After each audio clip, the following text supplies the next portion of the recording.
El mensaje de esta mañana es un mensaje que tiene que ver con la obra y el sacrificio de nuestro Señor Jesucristo. Y para ello yo quiero dar el título primero para poder entender luego a través de las Escrituras lo que este título significa y representa. El mayor sufrimiento de Cristo en la cruz. Es así como hemos titulado este mensaje. ¿Por qué? Porque el mayor sufrimiento de Cristo en la cruz, muchos podrían pensar que fue el dolor que tuvo Él que pasar por los golpes que recibió, por el tipo de flagelación que tuvo, o las cosas que Él vivió, y ciertamente todo eso fue doloroso. Pero lo cierto, hermanos, lo cierto aquí es que el mayor sufrimiento de Cristo en la cruz, vamos a ver cuál fue. Amén. Vamos a orar para empezar esta reunión. Yo quiero darles la bienvenida en el nombre de Jesús. No se pierda nada acerca de estos mensajes de la palabra, porque nos ayudan a conocerlo a Él y también le ayuda a usted a ubicarse delante de la presencia de Dios. ¿Usted dónde está? ¿Cuál es su posición? Nosotros tenemos que tener clara y claro cuál es nuestra posición delante de Dios. Así que para ello, Padre, yo oro en el nombre de Jesús y oro para que seas tú, Señor, y absolutamente no yo. Yo te pido en el nombre de Jesús que a través de tu palabra y las Escrituras, que son lo suficientemente poderosas para transformar la vida de cualquier persona que escucha tu palabra, Señor, uses tu palabra.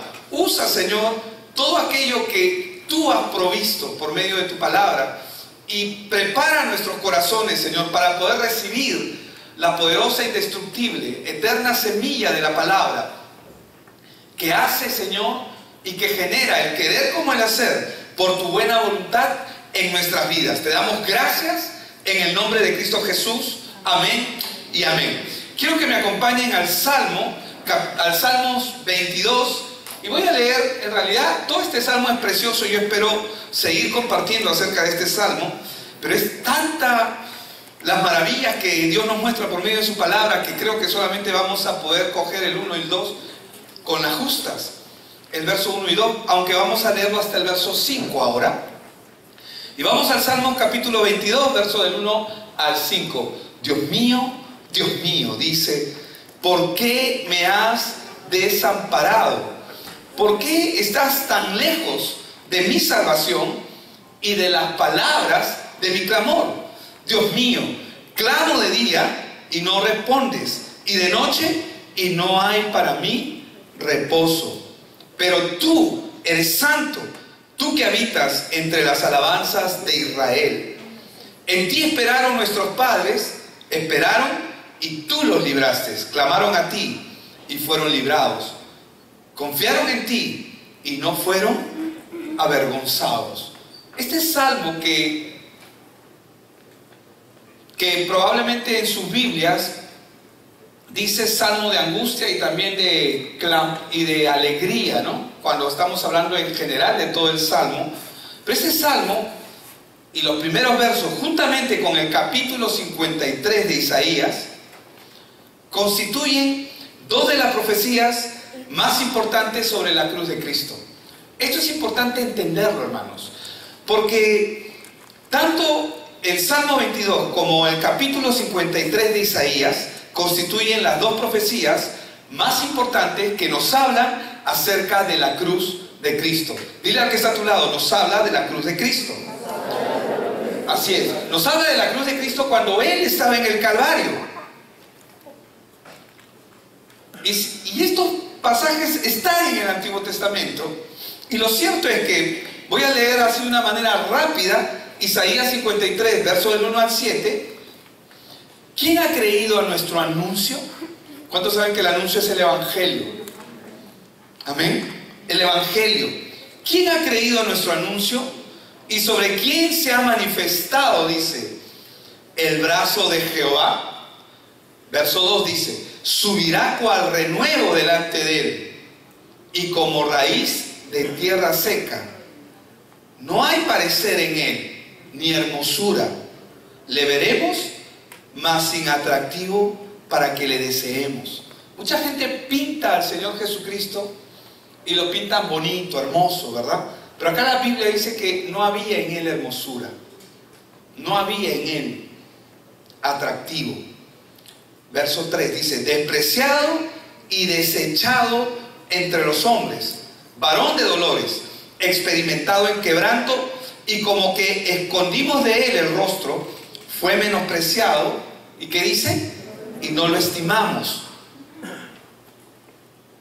Ciertamente ese es el Jesús, el que nosotros predicamos, al cual la gente no lo estima de esa manera porque no le conoce. Ciertamente, dice, llevó él nuestras enfermedades y sufrió nuestros dolores, y nosotros le tuvimos por azotado, por herido de Dios y abatido. Mas él fue herido por nuestras rebeliones, molido por nuestros pecados. El castigo, dice, el castigo de nuestra paz fue sobre él, y por su llaga fuimos nosotros curados. Todos nosotros, todos, dice, sigue ese sentido conmigo, todos nosotros nos descarriamos como ovejas, cada cual se apartó por su camino, mas Jehová cargó en él el pecado de todos nosotros. Angustiado él y afligido, no abrió su boca. Como cordero fue llevado al matadero, y como oveja delante de sus trasquiladores, enmudeció y no abrió su boca. Tanto el Salmo 22, los primeros versos que acabo de leer, como Isaías, ambos textos, en Isaías 53, fueron escritos cientos de años antes de su cumplimiento. Pero lo hermoso que es este texto, o estos textos que acabamos de leer, es que nos habla de una exactitud asombrosa en cuanto a la narración que está haciendo. Pareciera como si cuando están hablando, tanto David como Isaías, pareciera que ellos estaban ahí presentes en la cruz de Cristo. Estamos hablando de años después.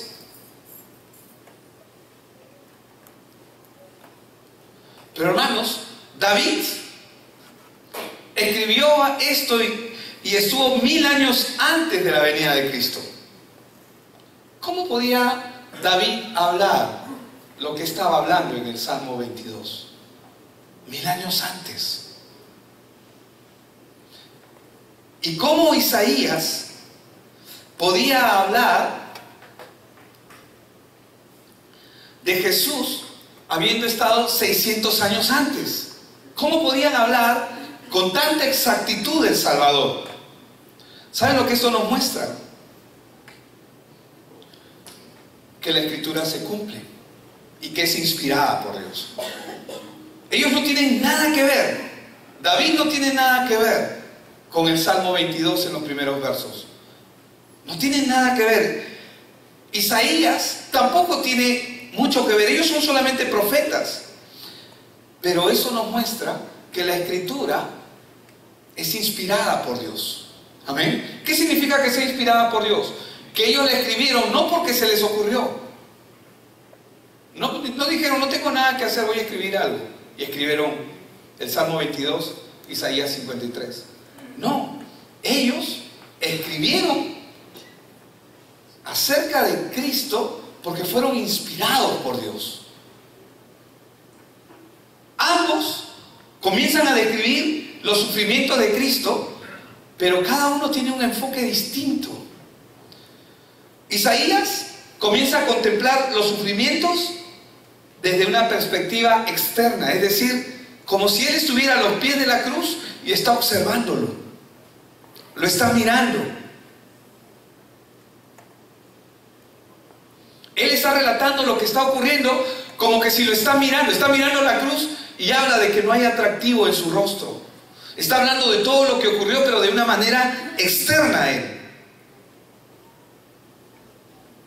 Sin embargo, David, cuando escribe acerca del Salvador, acerca de Cristo, él describe los sufrimientos y él describe la agonía de Jesús desde una perspectiva personal, como él mismo hablando, como Cristo mismo hablando.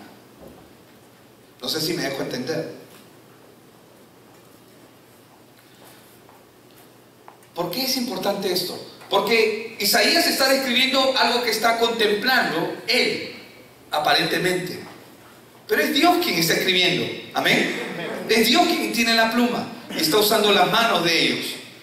Mientras que por otro lado, vemos a David que él está describiendo, pero desde una perspectiva personal, lo que está pasando.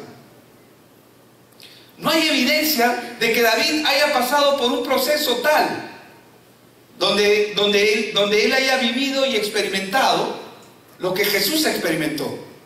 Lo que David experimentó no le alcanza ni siquiera a los tobillos con lo que Cristo hizo. Sin embargo, cuando él comienza a describir este capítulo 22 del Salmo, él habla desde una perspectiva personal. Entonces, lo que nosotros podemos ver es que tanto el uno como el otro están relatando proféticamente lo que Dios iba a pasar. Uno 1000 años antes, en el caso de David, y en el caso de Isaías, 600 años antes. Una voz profética.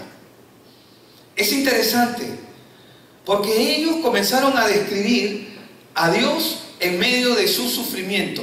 Uno desde afuera mirándolo y otro como si él mismo estuviera experimentando aquello que está ocurriendo.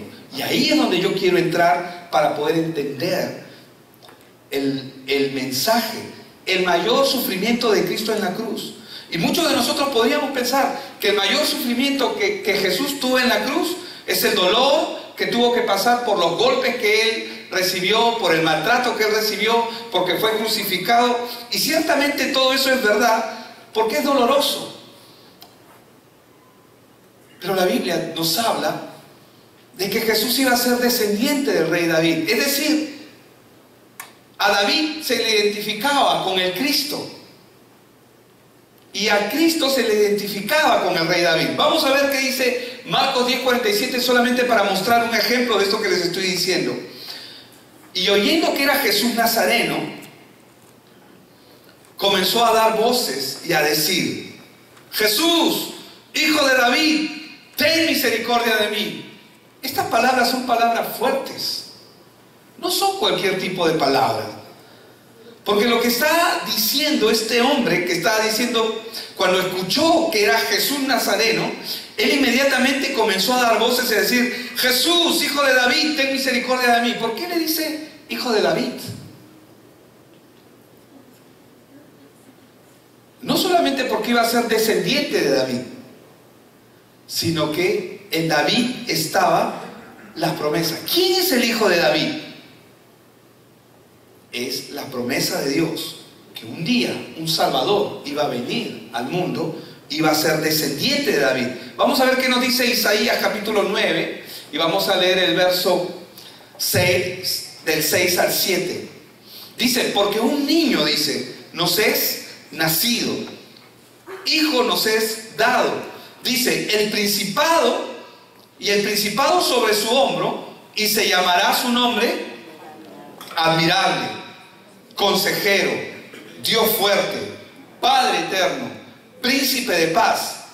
Lo dilatado de su imperio y la paz no tendrán límite sobre el trono de David. Sobre el trono de David y sobre su reino, disponiéndolo y confirmándolo en juicio y en justicia desde ahora y para siempre. El celo de Jehová de los ejércitos hará esto. ¿Qué significa estos textos que hemos leído?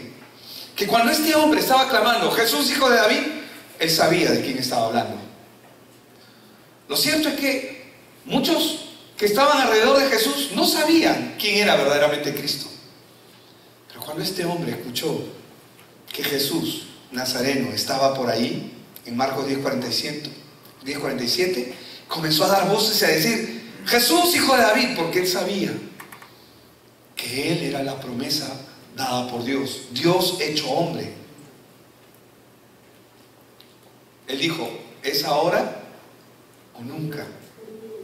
Ahora mucha gente usa ese término, ¿no? ahora o nunca. Compra, sobre todo, compra ahora o nunca, ¿no?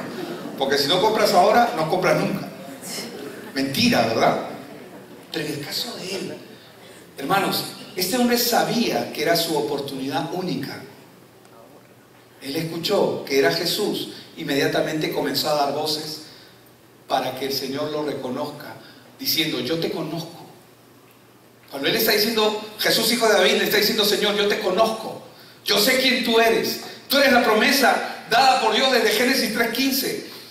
Tú eres aquel que va a liberar al hombre de su miseria, de la miseria que vivo. Tú eres aquel a quien estoy esperando. Por eso es que no se queda corto y comienza a decir: Jesús, hijo de David, y comienza a levantar su voz. ¿Por qué? ¿Por qué levanta su voz? Porque le está diciendo: Señor, yo te conozco. Y no solamente él, cada uno de los que usaron el nombre de Jesús, diciendo: Jesús, hijo de David, como la mujer cananea, y como otros: Jesús, hijo de David, porque entendían quién era el Cristo. Pedro dio testimonio de este hecho, diciendo que el rey David era un profeta y que Dios le había revelado de antemano lo que iba a ocurrir con su descendiente, es decir, con los sufrimientos de Cristo. En Hechos capítulo 2, versos 29 y 30, la Biblia nos enseña, y así lo dice: varones hermanos, se os puede decir libremente del patriarca David que murió y fue sepultado. ¿Cuántos saben que David murió y fue sepultado? Ahí están sus restos. Y su sepulcro está con nosotros hasta el día de hoy. Y dice: pero siendo profeta y sabiendo que con juramento Dios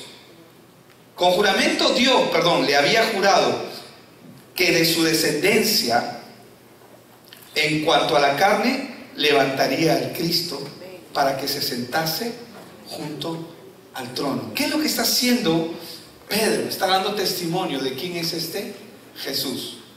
¿De quién es este Jesús? Hijo de David, descendiente de David. Por lo tanto, cuando nosotros comenzamos a leer el Salmo 22, del verso 1, el 1 y 2, nos está describiendo los sufrimientos que está viviendo, que está pasando Jesús mientras está clavado en la cruz. Él comienza expresando con una agonía que le producía el hecho de haber sido desamparado por Dios. No importa, la gente puede despreciarlo, pero noten lo que él está clamando. Salmo 22, verso 1 dice: Dios mío, Dios mío, Dios mío, Dios mío, ¿por qué me has desamparado? ¿Por qué estás tan lejos de mi salvación y de las palabras, dice, de mi clamor? Dios mío, clamo de día y no respondes, y de noche y no hay para mí reposo. ¿Se acuerdan del título del mensaje? El mayor sufrimiento de Cristo en la cruz. Es interesante que el Señor comienza en este salmo, comienza con la ruptura de la relación entre el Padre y el Hijo.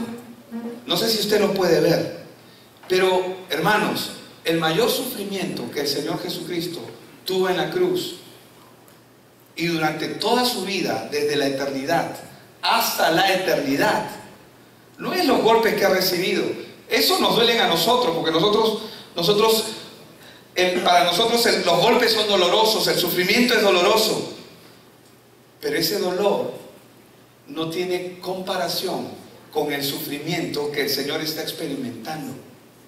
Claro, yo sé que nosotros quizás no vamos a percibir esto con una claridad. Yo oro para que podamos percibirlo con la claridad que se requiere. Pero este salmo comienza con la ruptura entre la relación padre e hijo. Dios Padre en una relación rota con el Hijo. Acá lo que él está diciendo es que Cristo está siendo abandonado por Dios. Este es el mismo grito desgarrador que nosotros escuchamos hablar de la misma boca del Señor Jesucristo en Mateo 27:46, cuando él dice: Dios mío, lama sabactani, ¿por qué me has desamparado? Dios mío, Dios mío. Hermanos, la ruptura de la comunión con el Padre fue el mayor sufrimiento que experimentó Jesús en la cruz. No hay mayor dolor y sufrimiento que ese. Pero ¿saben? Lo cierto es que a nosotros tal vez nos cueste entender cómo esta ruptura podría producir en Cristo un grado elevado de sufrimiento. Y yo les voy a decir por qué esto ocurre en nosotros, que a nosotros nos va a costar entenderlo. Porque en nuestro caso, hermanos, nosotros no estamos acostumbrados a buscar a Dios. Es más, te voy a decir algo más. Nosotros no estamos acostumbrados a caminar con Dios. Porque nuestro nacimiento, desde que nosotros nacimos en este mundo, en esta tierra, ¿cómo nacimos? Separados de Dios. Estamos acostumbrados. El sistema nos ha acostumbrado a caminar separado de Dios, apartado de Dios. Por eso es que no podemos entender el nivel de sufrimiento que Él está experimentando. Nosotros podemos ver la película, esa película que ¿cómo se llama la del sufrimiento de Cristo? La pasión de Cristo. Podemos ver y nosotros podemos ver, ay, cómo sufrió el Señor. No, un ratito. Ese sufrimiento no tiene comparación con el sufrimiento que Él experimentó cuando Él comienza a anunciar estas palabras en Mateo 27:46. ¿Por qué me has desamparado? ¿Por qué me has abandonado? ¿Cuál es la diferencia entre Él y nosotros? Tal vez a nosotros nos cuesta entender cómo esta ruptura podría producir en Cristo ese grado de sufrimiento. Y esto porque nosotros, en nuestro caso, la verdad es que no estamos acostumbrados a caminar con Él. Es más, es posible que muchos de nosotros, me incluyo, podamos pasar días sin que casi busquemos la presencia de Dios en nuestras vidas. Es más, lo cierto es que Él es el que propicia nuestro encuentro siempre con Él. Y normalmente y por lo general es a través de los problemas, a través del sufrimiento, a través de las diferentes dificultades, porque si no hubieran dificultades, tú y yo probablemente ni nos acercaríamos a Él. Ay, pastor, yo me acerco a Él. Si es tu caso que te acercas a Él, qué bueno. Pero lo cierto es que nuestra naturaleza es tan desviada, tan frágil, y lamentablemente, porque aún ahora vivimos en el sistema, estamos en este mundo, nos desviaríamos fácilmente. Nosotros no estamos al lado de Él porque nosotros hayamos querido. Estamos al lado de Él porque Él lo ha querido. Tú estás con el Señor porque Él lo ha querido, no porque tú lo has querido. Y cada vez que tienes conflictos, tienes problemas, es porque estás viviendo una vida separada de Él. Y esos problemas y sufrimientos y aflicciones, y llámese como quieras llamarle, ¿sabes cuál es la causa de que vienen? Vienen como un acto de misericordia para que a ver si a través de eso puedes acercarte a Él. ¿Me está entendiendo lo que estoy diciendo? Él es el que propicia nuestro encuentro con Él y usa las circunstancias para ello, porque en nosotros, hermanos, no está el buscar a Dios. No me muestres cuán espiritual eres, porque Él conoce cómo es nuestro corazón. Y te voy a decir algo. Por eso es que el Señor lo dijo de esta manera: mientras estés en el mundo tendréis aflicción. ¿Cuál es la aflicción? La aflicción de la carne, porque la carne nos separa de Dios. Nuestra naturaleza corrupta nos separa de Dios, genera y hace que nosotros miremos cualquier otra cosa menos a Dios. Por eso es que para mucha gente es muy fácil negociar el no estar en una reunión de discipulado, o el no estar en la iglesia. Ay, es que estaba cansado. Sí, es probable que estás cansado, pero la Biblia dice que debemos presentar nuestro cuerpo como un sacrificio vivo, santo y agradable a Dios, porque ese es nuestro culto racional. Es la forma en que nosotros le mostramos que Él es primero. Es que otro día no tengo tiempo, y podemos poner cualquier pretexto. Cualquier cosa podríamos reemplazarla con Cristo, por Cristo, perdón, en vez de que Él sea la prioridad. Pero ¿cómo vemos nosotros nuestra comunión con Dios? Te voy a decir cómo la vemos, porque me veo a mí mismo también. A nosotros, por lo general, son otras cosas las que nos preocupan en nuestra relación con Dios. Nosotros asumimos que tenemos una relación con Dios. Asumimos. El que tú asumas que tienes una relación con Dios no significa que la tengas. Por ejemplo, si estoy enfermo, ¿y por qué el Señor no me sana? ¿O por qué si no hay trabajo o no hay dinero, por qué el Señor no me provee? Y ciertamente las preocupaciones que se centran en el hombre están más centradas en lo que podemos recibir de Dios que de Él mismo. Nuestra relación no está enfocada necesariamente en el ser, es decir, en Dios mismo. Nuestra relación por lo general está enfocada en lo que Él puede hacer por nosotros. Es una relación de conveniencia. Y ojo, Dios nos conoce perfectamente y Él no se escandaliza por ello. Él sabe cómo somos. ¿Amén? ¿Cuánto dicen amén? Amén. Para que te sientas mejor. Amén. Él sabe cómo eres, Él sabe cómo yo soy, Él sabe cómo somos. Pero hermanos, esa es la causa por la cual nosotros no valoramos al nivel que el Señor Jesucristo está valorando en el Salmo 22. Dios mío, ¿por qué me has abandonado? Claro, Él nunca tuvo una ruptura con Dios. Esa fue la primera y única ocasión que la ruptura con Dios se provocó y se dio. Y probablemente unos no lo ven, quizás como Él lo ve, porque ciertamente aún a estas alturas de nuestra vida, viniendo a la iglesia, teniendo años, aún ni siquiera verdaderamente conocemos y hemos aprendido a tener una verdadera comunión con Dios. Disfrutar una verdadera comunión con Dios. Es bien sencillo darse cuenta, es a través, cuando tú oras, cuando yo oro, ahí podemos ver en qué nivel está nuestra relación con Dios. Cuando nuestra oración por lo general está basada solamente en aquellas necesidades que tenemos o aquellas cosas que creemos que necesitamos.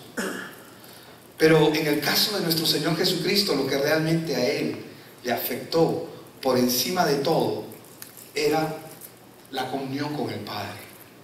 Algo que nosotros no hemos aprendido a valorar. La mayoría de los hombres se acuerdan de Dios en el momento en que están en apuros. ¿Cuántos somos así? Yo levanto mi mano. Cuando estamos en apuros. Pero el resto del tiempo, a veces vivimos como si Dios no importara. Asumimos, vanamente asumimos, pensamos que sí, Dios está con nosotros, sí, pero ¿cómo está nuestra comunión con Él?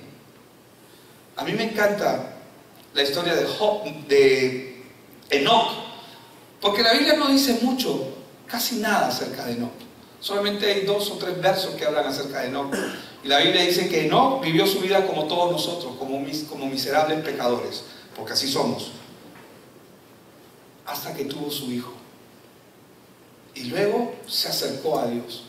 Nadie se puede acercar a Dios si no fuera porque tiene un problema. Y ciertamente no quiero cometer una exégesis quiero hacer una buena exégesis, no quiero introducir algo en la Biblia que no está. Pero lo cierto es que Enoc, como cualquiera de nosotros, y a los ojos del Evangelio, tuvo que buscar a Cristo, tuvo que buscar a Dios por una necesidad. Y es muy probable que esa necesidad estaba relacionada con su hijo, porque la Biblia nos dice que después que tuvo su hijo, que se llamó Matusalén, el que vivió más años, 969 años, que por causa de su hijo, es probable, él tuvo que acercarse a Dios. ¿Qué habrá pasado con Matusalén? No lo sé. Yo creo, especulo, no está en la Biblia, no diga, el pastor ha dicho esto, aunque lo voy a decir, cíñase a la palabra, pero yo especulo que Matusalén nació enfermo, probablemente con un problema, y él tuvo que clamar a Dios. Y no es coincidencia, no es casualidad que Matusalén sea el hombre que haya vivido más años en toda la historia de la humanidad. Es una especulación, no está en la Biblia. Pero lo que me encanta de Enoc es que Enoc caminó con Dios por una conveniencia, como tú y como yo. ¿Cuántos somos convenidos acá? Levanto mi mano. Bien convenido, ¿no? Las dos manos, las tres. No tengo, los pies también tengo que levantarlos. Pero ¿saben? En medio del camino, Enoc se enamoró de Cristo, se enamoró de Dios. Sí, eso es cierto. Está mi hijo, ¿no? Ya está sano. Pero él caminó con Dios y se fue con el Señor. La pregunta es, ¿en qué nivel estamos nosotros? ¿Estamos en el nivel de conveniencia todavía? ¿O estamos ya aprendiendo a enamorarnos de Él y aprendiendo a caminar con Él? Lo cierto es que no podemos valorar lo que no se conoce. Cuando tú ves que una persona negocia para ir a la iglesia y cualquier cosa puede ser cualquier buen pretexto para no ir, tú te puedes dar cuenta de que no lo conoce realmente. Necesita conocerle más. Por eso necesita evangelio, necesita discipulado, necesita entender. Ay, pastor, pero ya me lo sé ya. ¿Otra vez? Sí, ¿cuál es el problema del hombre? Es que el hombre nace separado de Dios. Es que eso ya... Y de memoria se lo saben, pero no es real en sus vidas. No es real en sus vidas. No es real. Tiene que nacer el evangelio en sus corazones.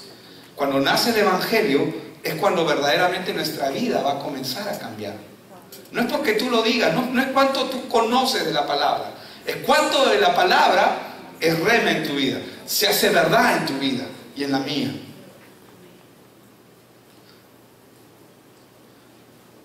El gozo que tenía el Señor Jesucristo era completamente diferente, hermanos, al que nosotros podemos tener, porque Él viene de una relación estrecha, pura, eterna. Desde la eternidad hasta el día de la cruz fue el primer momento en que Él se separa de Dios. Pero no es Él. Dios tiene que apartarse de Él porque está apestando a pecado, a mugre. Porque Dios no puede convivir con el pecado. Y Él clama y dice, Señor, Señor, ¿por qué me has abandonado? En otras versiones dice, ¿por qué me has desamparado? Y ese fue el sufrimiento y el dolor más grande que Él experimentó. Porque Él está acostumbrado a tener una vida continua con Dios. El gozo que Jesús compartía con el Padre, con su Padre, que es nuestro Padre ahora, amén. ¿Cuántos dicen amén? Era infinito, era pleno.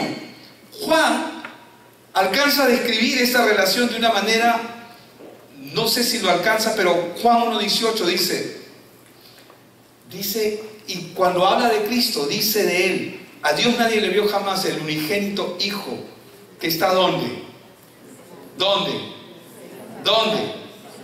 Otra palabra donde se encuentra esta palabra, seno de Abraham, era cuando el Lázaro, el que murió, cuando murió el rico y el Lázaro, dice que Lázaro estaba en el seno de Abraham. Es una relación entrañable, es una relación donde Él está amándolo en el seno, es decir, está acogiéndolo. Por eso es que Juan lo describe como el unigénito Hijo que está en el seno del Padre. Esa es la relación que había. ¿Cuántos de nosotros estamos en el seno del Padre? ¿O estamos aprendiendo a entrar a ese nivel? A entrar a ese tipo de relación que es el que Dios quiere establecer con nosotros. Ni un solo instante durante toda la eternidad se había roto esa comunión, hasta que se llega a ese momento en la cruz. Y ojo, es el horror de la verdadera soledad, ser desamparado por aquel a quien más amamos. Hermanos, y para Cristo no podía ser más dolorosa esta ruptura.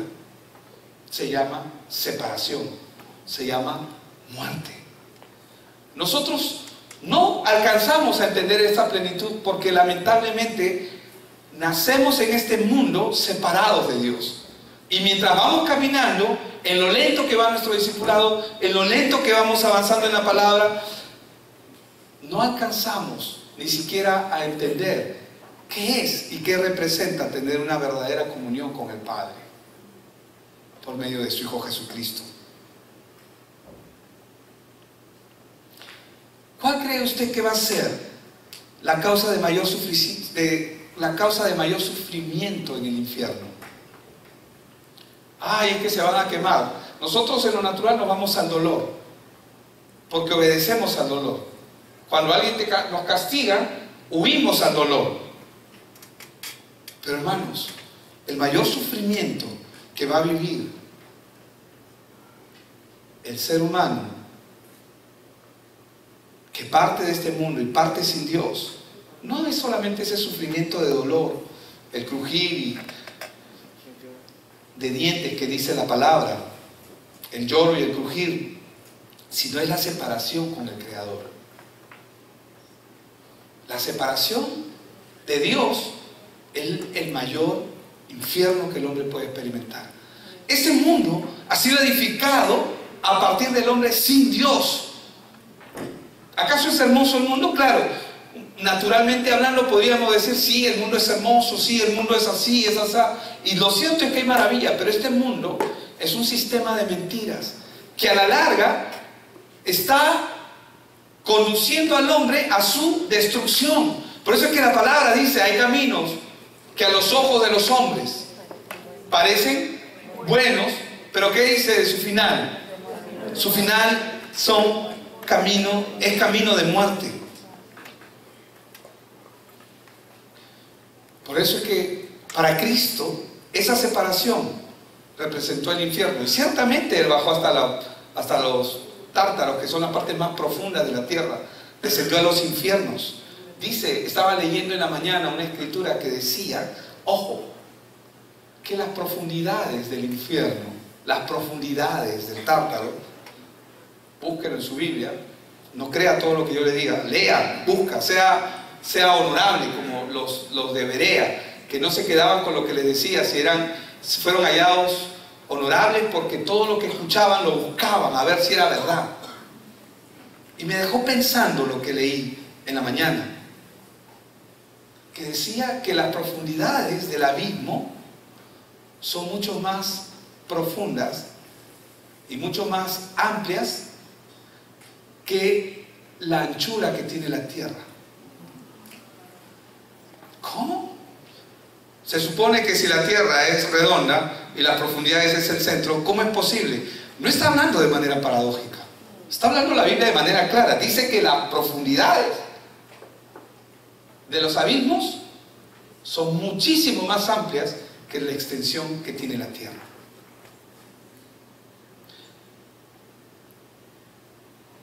Hermanos, nuevamente quizás no podamos entenderlo todo con claridad, porque el hombre nace separado de Dios. Y Cristo vino para que nosotros pudiésemos experimentar la comunión con el Padre.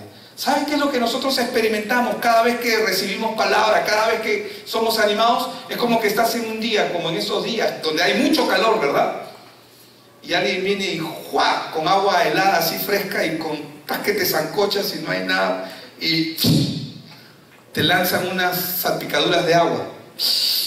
¿Cuántos han sentido esa frescura? Y nuestro cuerpo tiene la capacidad de llevar la frescura que recibes acá o acá, tiene la capacidad de extenderlo a todo el cuerpo. Pero el Señor te dice, métete a la piscina. Estás probando solamente, y a veces nos conformamos con eso. Y a veces con eso, solamente con las salpicaduras, llevamos nuestra vida. Pero Dios quiere que experimentemos lo que es verdaderamente estar unido con Dios. Dios tenía un plan eterno para el hombre, y lo cierto es que el hombre aún no puede alcanzar, como dice Eclesiastés 3:11, el hombre no alcanza a entender la plenitud de lo que Dios ha hecho, desde el principio hasta el fin. Y en 2 Corintios 5:19 la Biblia dice que Dios estaba, dice, en Cristo, reconciliando consigo al mundo. A pesar de nuestra miseria, a pesar de nuestros comportamientos, dice, no tomándoles en cuenta a los hombres sus pecados. Eso es maravilloso. ¿Por qué causa Cristo fue abandonado, fue desamparado por Dios en la cruz? Por nosotros. Amén. Era necesario que esto ocurra, pero lo hizo por amor y lo hizo por nosotros. En 2 Corintios 5:21 dice, al que no conoció pecado, por nosotros lo hizo pecado, para que nosotros fuésemos hechos, ¿qué cosa? La justicia de Dios. ¿En quién? En Cristo Jesús, en Él. Y en Romanos 3, verso 24 al 27 dice, siendo justificados gratuitamente, dice, por su gracia, mediante la redención que es en Cristo Jesús, a quien Dios puso por rescate, es decir, el rescate, como propiciación, por medio de la fe en su sangre, para manifestar su justicia a causa de haber pasado por alto en su paciencia los pecados pasados, con la mira de manifestar en este tiempo su justicia, a fin de que Él sea el justo y el que justifica al que es de la fe de Jesús. ¿Dónde pues está la jactancia? Queda excluida. O sea, acá no hay que yo me acerqué a Dios, que a mí Dios me escogió porque yo sufrí toda mi vida me maltrataron, toda mi vida me hicieron daño. No, Dios no nos escogió por eso, porque éramos tan pecadores como todos los demás, haciéndonos daños los unos a los otros, porque eso es lo que hace la corrupción del pecado. Por eso dice, ¿dónde pues está la jactancia? ¿Queda excluida? ¿Por cuál ley? ¿Por la de las obras? Pregunta. No, sino por la de la fe. Entonces, el mayor sufrimiento que experimentó Cristo en la cruz no fue los golpes que recibió, no fue la sangre que se derramó, aunque eso fue doloroso, humanamente hablando, fue la separación del Padre. Y hermanos, Él ha muerto para que nosotros hoy tengamos una comunión con Él. Gratuita. Libre. No hay velo que nos separe para entrar a su presencia. Y saben, y nosotros no la estamos valorando por falta de entendimiento. ¿Qué es lo que Dios quiere con nosotros? Que entendamos. Cuando comencé a leer este salmo, Dios mío, ¿por qué me has desamparado? ¿Por qué estás tan lejos de mi salvación y de las palabras de mi clamor? Qué precioso nuestro Señor Jesucristo. Cuánto Él valora la comunión con su Padre y cuánto nosotros, la miseria de este mundo y la falta de la renovación de nuestro entendimiento hace que nosotros no apreciemos ni valoremos el tipo de comunión que Él tenía. ¿Por qué? Porque aún no hemos entendido completamente. Necesitamos entender, necesitamos que nuestros ojos se abran, necesitamos oír. No necesitamos sanidad, aunque la sanidad va a venir. No necesitamos que se restauren muchas cosas en nuestra vida, aunque las necesitamos. Realmente lo que necesitamos es lo que el apóstol Pablo oraba. Y él oraba por un espíritu de sabiduría y de revelación en el conocimiento de Él. Él no oraba, ay Timoteo, estoy orando para que seas sano, para que estés bien, para que puedas ir y salir y irte al cine, darte una vuelta. No. Él está orando para que el Señor se revele en su vida. Amén. Es la misma oración que ahora nosotros estamos adjudicándonos para poder ver lo que el Señor tiene. Vamos a orar, amén. Padre,